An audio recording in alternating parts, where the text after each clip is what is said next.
what you did to me. Why does someone else have to prove? Do you know when she was married to him, I really loved the idea of them being together. And Two legends. Yeah, and then she was always nice to me. Jermaine is definitely jealous of him. I mean, it's very blatant that he's very jealous of Michael, or anybody that succeeds in that matter in the family. What's the latest with her living in the compound? What's the latest with her living in the compound? Is she getting evicted? 21 years for free. Cost the compound $60,000 a month. You tell me what she owes. Jermaine is part of the famous Jackson family, but many people don't like him. Why? Was it jealousy, or did he do something wrong? I mean, he had many problems with his brothers, from getting involved with Randy's wife and having kids with her, to having a feud with Michael. 1984 to 1992, you saw Michael maybe 3 times a year during that period? Yes. You sent him letters. Some say he was jealous of his brother Michael. Others say he only cared about money. But what is the real truth? Why did so many people turn against him? Let's uncover the scandalous story of Jermaine Jackson. The house was the size of a 2-car garage, not even that big. And I can't believe we had 1 bathroom. Tito and I slept at the top, Michael and Martin slept in the middle, and Jackie was at the bottom. Jermaine and Randy were 2 of the brothers who played a big part in the family's success. Jermaine was born in 1954 and was one of the original members of the Jackson 5. I know that I'm tough to live with. And He was known for his smooth singing voice and ability to play the bass guitar. He was one of the lead singers, along with his younger brother Michael. I was the lead singer first. When he started singing, and he started watching James Brown and Joe Tex and all these people, and Sammy Davis and Jackie Wilson, it was over. When the Jackson 5 moved to a new record label, Jermaine decided to stay behind. Some people say he did this because he was loyal to Motown, the label that had helped make them famous. Others believe he stayed because he had just married Hazel Gordy, the daughter of Motown's founder. I love music, so to see Jermaine is exciting. You know, we'll have it on, and when he comes on, the kids and myself, we run to the television, and there's Daddy. Randy was born in 1961 and was the youngest of the Jackson brothers. He did not join the Jackson 5 at first, but when the group changed record labels and became the Jacksons, he stepped in to take Jermaine's place. Even though he was younger, Randy proved to be just as talented. He was a great musician and songwriter, and he quickly became an important part of the group. Growing up, Jermaine and Randy had a close bond. However, their relationship would later be tested by a scandal that no one could have predicted. The trouble started because of a woman named Alejandra Oaziaza. She had a relationship with both Randy and Jermaine, which led to a huge family drama. It all began in 1986 when Randy and Alejandra started dating. At the time, she was 17 and he was 24. Even though they had a big age gap, their relationship lasted for many years, and they had 2 children together. Their daughter, Genevieve, was born in 1989, and their son, Stephen, was born in 1992. Hi, I'm Genevieve. I'm 24, and I have 4 brothers. And we have 1 mother, but 2 fathers who happen to be brothers. And we're all members of the Jackson family. Randy and Alejandra had a complicated relationship. They were together for a long time, but they never got married. Even though Randy tried to be there for his children, people close to the couple said that he struggled with being a responsible father. Their relationship had many ups and downs, and it was not always stable. While Randy was still in a relationship with Alejandra, he became involved with another woman named Eliza Shaffey. In 1989, he married Eliza, even though he was still with Alejandra at the same time. Not long after, he had a daughter with Eliza named Stevana. What broke up the marriage was his promiscuity and his beating and battering. This made things even more complicated. Alejandra was now the mother of 2 of Randy's children, but he was married to someone else. What happened next shocked many people. Jermaine Jackson, Randy's older brother, saw an opportunity. Behind Randy's back, he started a secret relationship with Alejandra. Jermaine told me that Michael had called him at that time and told him, "Are you in love with her?" And he said, "Yes, I'm really in love with her." Randy had no idea that his own brother was getting close to the mother of his children. It was a betrayal not just of trust, but of family loyalty. In 1995, Jermaine and Alejandra shocked everyone when they secretly got married. Randy could not believe what had happened. He had lost his partner to his own brother. In an interview, he expressed his deep hurt, saying that it would have been one thing if Alejandra had chosen another man, but for it to be his own brother made the pain even worse. He was angry and hurt, calling Alejandra disrespectful and Jermaine a fool. By marrying Jermaine, Alejandra's children with Randy became part of Jermaine's household. Soon after, Jermaine and Alejandra had 2 children together, making the family situation even more complicated. My brother says he forgives my father, and that's great. I do feel like he just doesn't want to face the real situation. So, Randy was especially upset because he felt that Jermaine was not helping to take care of the children he had with Alejandra. In legal battles that followed, Randy argued that since Alejandra and the children were still living in the Jackson home, he should not have to pay child support separately. However, the court ruled that he still had to provide financial support. Despite everything, Jermaine and Alejandra's marriage did not last. In 2004, after years of tension, Jermaine decided to end the marriage. He filed for divorce, saying that they had too many problems and could not continue together. Jermaine later converted to Islam. But the thing is, while he was still married to Alejandra, he had a wedding with another woman named Lawanda at a mosque. This made things even messier in his personal life. In 2004, Jermaine decided to divorce Alejandra. He didn't even tell her in person. He just left the divorce papers in the house and went on tour. Why does someone else have to prove? The next year, in 2005, he married Halima Rashid, a woman from a wealthy family in the Middle East. Their marriage lasted for years, but in 2016, they also divorced. After that, Jermaine started dating a woman named Madai Velasquez. The divorce was finalized in 2008, with Alejandra getting custody of their children. The court ordered Jermaine to pay $3,000 a month in child support.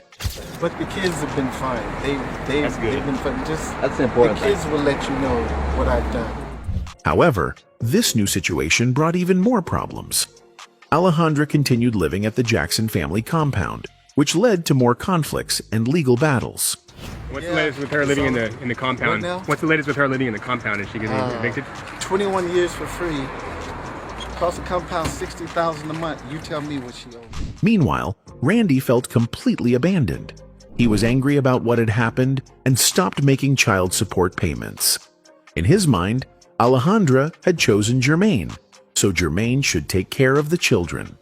This decision only made things worse. Alejandra struggled financially, and Jermaine became frustrated with Randy's actions. Jermaine publicly criticized his brother, saying that he should be responsible for his own children no matter what had happened between them. He believed that Randy was letting personal feelings get in the way of being a good father. Things became worse when Randy was ordered to pay child support to Alejandra. He argued that he was never properly notified about the case when it first started. Because he did not appear in court, the judge ruled against him by default. Over the years, the child support payments he owed grew to over $600,000. Randy believed this was unfair and claimed that he had already supported Alejandra and their children by letting them live in the Jackson family home. Michael Jackson's brother Randy speaks out at the wrongful death trial. It focuses on the pop star's history of drug abuse. Also, when it comes to Michael's drug issues, Randy spoke in court about his family's many attempts to help Michael stop using prescription drugs. He just said he's fine. Don't worry, I'm fine. I'm okay. I'm not gonna go. Okay. So he just said he was okay. Mm-hmm. He said his family tried to get him into rehab several times, but Michael always refused. His siblings even brought doctors to convince him, but he didn't listen. In his final years, Michael kept his family away and didn't let them help. Does he seem okay? At the time, yes. But So you didn't think did you think he had a problem at the time? yes. Randy's testimony was shown to the jury in a case against AEG Live, the company that worked with Michael before he died. His mother, Katherine Jackson, sued AEG, saying they hired Dr. Conrad Murray, the doctor who gave Michael a deadly drug in 2009. AEG says they didn't hire Dr. Murray, and that Michael made his own choices.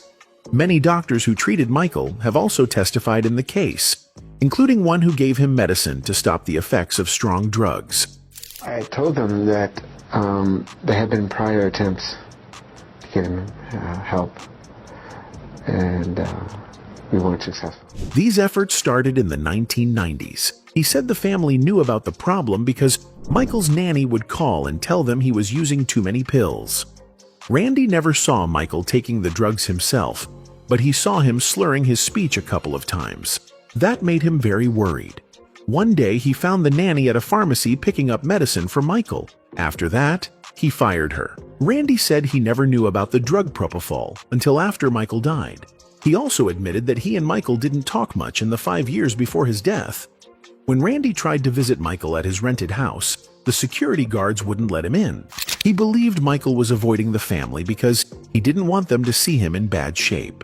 Randy also mentioned that their sister, Rebby, their brother Tito, and their father, Joe Jackson, were part of the interventions. Janet and Marlon also joined sometimes. Their mother, Catherine, only came once or twice. Randy believed she didn't want to accept that Michael had a drug problem. He felt she was in denial and just didn't want to believe her son was addicted. Did he seem okay? At the time, yes. But So you didn't think did you think he had a problem at the time? yes. Michael refused to go to rehab, no matter how many times his family asked. His mother once asked him about his drug use, but he told her he didn't have a problem. Randy said he knew his brother was struggling, especially before his 2005 child molestation trial. During that time, Michael was so afraid that Randy had to take him to the hospital once. He said Michael was under the influence of something, but he didn't know what drugs his brother was taking. He just knew Michael was scared and needed help. Katherine Jackson, who is suing tour promoters at AEG, says they do not dispute Jackson had struggled with dependency, but they blame Jackson's death on the AEG tour promoters who they claim hired Murray. Back to Jermaine. Jackson was accused of sexually assaulting a woman in 1988. The woman, Rita Barrett, filed a lawsuit in Los Angeles, saying that Jackson attacked her in her home more than 30 years ago. According to the lawsuit, Jackson came to her house without warning and forced himself inside. Barrett says she met Jackson because of her work in the music industry. She was a music contractor and had connections to Motown Records founder Berry Gordy. She claims that her husband, Ben Barrett, also had a close relationship with Gordy. Barrett's lawsuit says that Jackson used force and violence against her. She says that during the attack, she prayed to God for help because she was scared for her life. After the attack, Jackson left her house. The lawsuit also names Jackson's music companies, Jermaine L. Jackson Music Productions and Work Records, as part of the case. Barrett is accusing Jackson of sexual assault, battery, and negligence.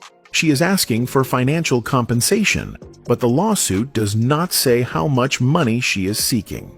Rolling Stone reported the lawsuit but said that Jackson's representatives could not be reached for comment. Barrett's lawyer, Jeff Anderson, said that his client suffered a violent assault and has now found the strength to take legal action. He said that Barrett wants justice not only for herself, but for others who may have experienced similar situations. The Jackson family, despite their ongoing public feud, proving the show must go on. There's the Jackson brothers performing together with Michael's 3 children at the center of the dispute, looking on. Jermaine wants to end the family fight over Michael's money and estate. He said it is time for love, not war. He no longer supports a letter that asked the people in charge of the estate to step down. There has been a lot of drama in the family. Michael's mother, Katherine Jackson, was away on a trip when people started saying she was missing. Because of this, Michael's cousin, TJ, was made temporary guardian of Michael's kids, Prince, Paris, and Blanket. Later, Catherine got her role back, but TJ stayed as a co-guardian. And the simmering issue of who should be the kid's guardian? Well, a judge gave cousin TJ custody last week while Grandma was indisposed at an Arizona spa. One day, Jermaine, Janet, and Randy Jackson went to the family home and tried to take Michael's kids with them. The police had to come because of a small fight. After this, Jermaine said mistakes were made and that emotions got out of control. He said he never wanted to hurt Michael's kids. There's tremendous drama that's associated with them, and there's a heck of a lot of money. Michael's will left all his money to his mother and his children. His brothers and sisters got nothing. Some of them, including Jermaine, Janet, and Randy, believe the will is fake.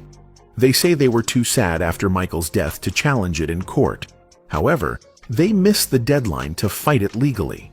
The people in charge of Michael's estate say the will is real and that the accusations are false. To stop the fighting, Jermaine said, the family must come together and focus on love and healing. He regrets the problems that happened and hopes everyone can move forward in peace. Or not, it's not going to bring my brother back, and we, as a family, we hurt. Jermaine Jackson is trying to make peace in his family. He regrets signing a letter that caused a big fight in the Jackson family. The letter, signed by some of Michael Jackson's siblings, was made public. It said bad things about the people in charge of Michael's money. It also claimed that their mother, Catherine Jackson, was being treated badly. But now, Jermaine says he wants to stop fighting. He believes the family should focus on love instead of arguments. The letter had a big impact. It was signed by Jermaine, Tito, Randy, Janet, and Rebby Jackson. They wanted the people in charge of Michael's estate to quit. They accused them of hurting their mother emotionally and financially. The letter also claimed that Catherine had a mini-stroke because of the stress. But later, her lawyer said she did not have a stroke and was in good health. The letter also said Michael's will was fake because it did not leave anything to his siblings. The situation became worse when Catherine went missing for 10 days. She had custody of Michael's kids, but a judge took it away because no one knew where she was. Jermaine and some of his siblings had taken her to Arizona so she could rest. They said they wanted to protect her from stress, but Michael's kids were very worried. They didn't know where their grandmother was, and they couldn't talk to her. Paris Jackson, Michael's daughter, posted on Twitter that something felt wrong. These kids technically are extremely wealthy. The rest of the family, it's not that they're poor, they can't help but drool over the future prospects. Things got even worse when Jermaine, Randy, and Janet went to Catherine's house. They wanted to talk to Michael's kids, but security didn't let them in. There was a big argument. A video showed Janet trying to take Paris's phone. She was upset that Paris was sharing family problems online.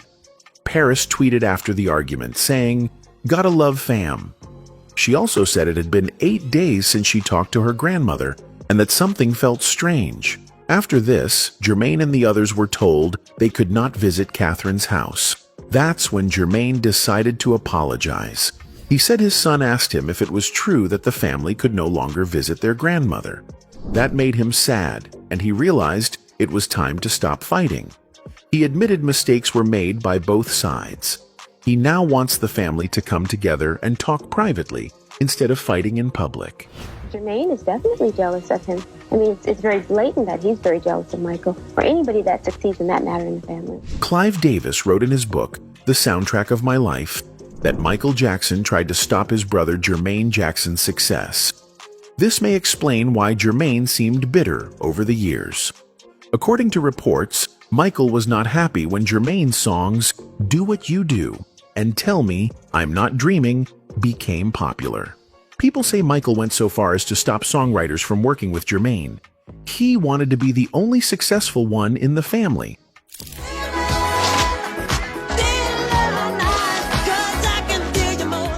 Clive Davis also shared that when music producer Babyface was supposed to help Jermaine with his 4th album, Michael kept Babyface busy, so he could not work on it.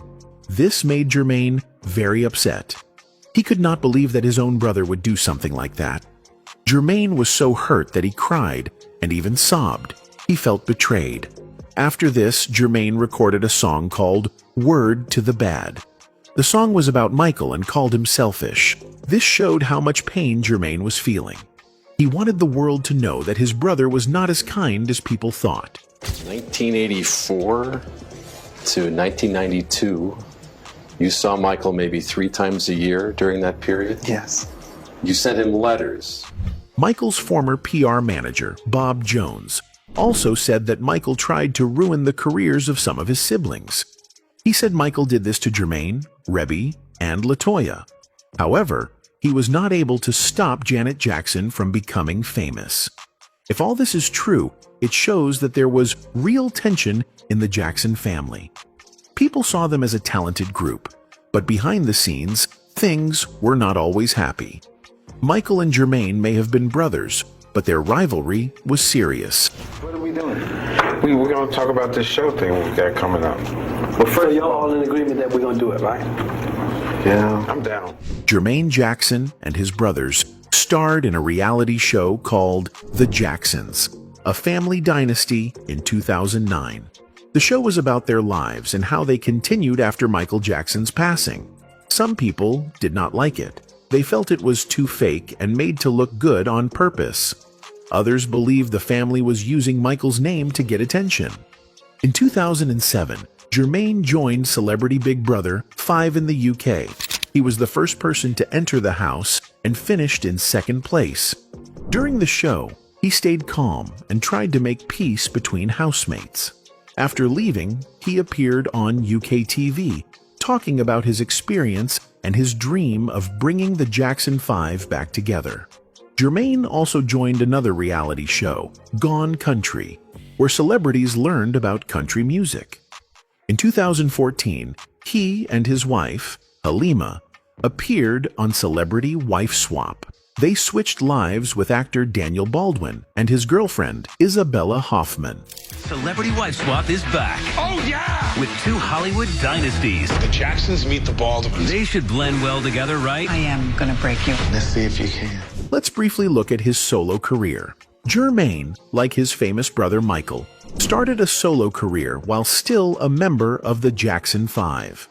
One of his biggest early hits was a song called Daddy's Home in 1972. It became very popular and sold over 1 million copies. This song showed that Jermaine had talent on his own, not just as part of the group. While Michael was becoming the biggest star, Jermaine was also making a name for himself in music.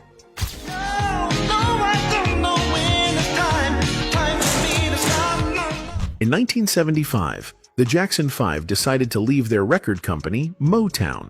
However, Jermaine chose to stay with Motown instead of moving with his brothers.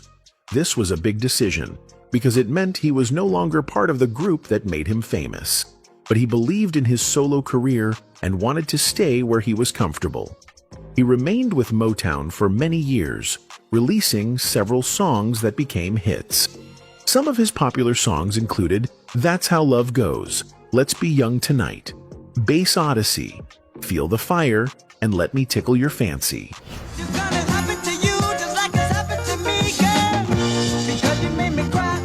One of his biggest songs was Let's Get Serious in 1980, which was a huge success. This song even got him a Grammy nomination for Best Male R&B Vocal Performance. It was a sign that Jermaine was respected as a solo artist. In 1984, he teamed up with his brother Michael for a song called Tell Me I'm Not Dreamin', Too Good to Be True. This song became a #1 hit on the dance charts, proving that the Jackson brothers still made a great team when they worked together.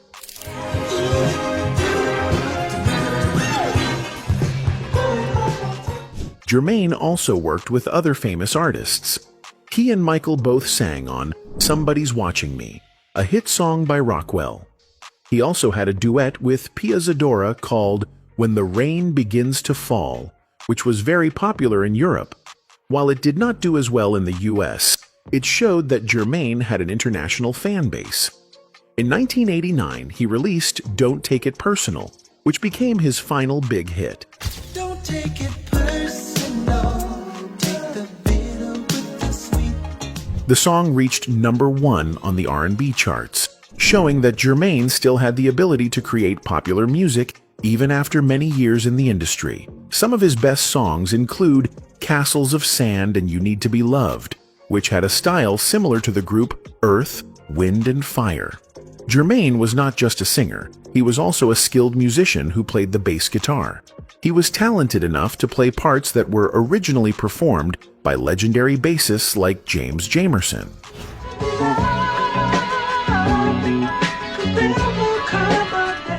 His main instrument was a Gibson EB3, and he often played the bass during live performances. He also wrote and produced music for other artists, including the group Switch. He even worked on Whitney Houston's first album, helping to shape her early career. Over the years, Jermaine continued to be involved in music and entertainment. He helped organize the Jackson Family Honors Concert in 1994. He also appeared on TV shows, performing his music for audiences. Even though he was not as famous as Michael, Jermaine still had a long and successful career in the music industry.